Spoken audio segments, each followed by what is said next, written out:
industrial countries are growing about 1/4 of the pace of the emerging economies, but the growth is positive. The growth is positive, but the important point is that it is not monolithic.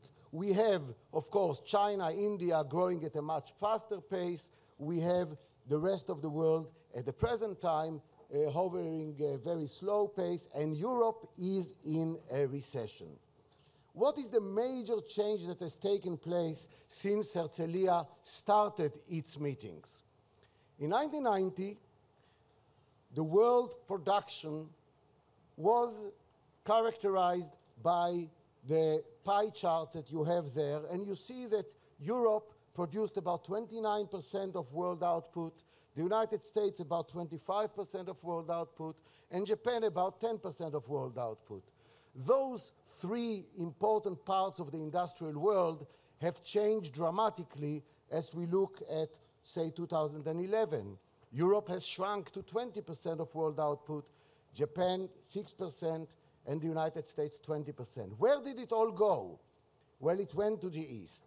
While in 1990, India and China produced just 7% of world output, today they are producing more than 20% of world output. So that's basically the background for the change. With the growth of China, in 2000, we only export to China 5%, said the Europeans. Today, we are already exporting 20%. We are dynamic. That's the background. And then suddenly, all hell broke loose. And you ask yourself, what's wrong with Europe? Why is it the case that suddenly everything looks so complicated? But the key issue has to do with productivity.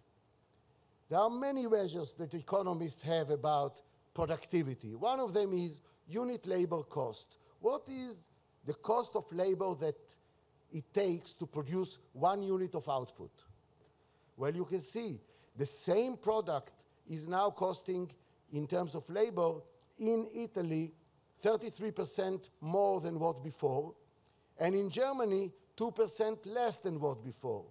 It means that the productivity gap within the Eurozone has changed significantly. Eurozone as a whole lost 20% competitiveness, whereas in, I don't have it here, the US has gained productivity. So 2 statements. First, Europe as a whole has lost competitiveness. Second, within Europe, you have created divergences that are very significant. This means that you have to ask yourself, do they belong to the same bed?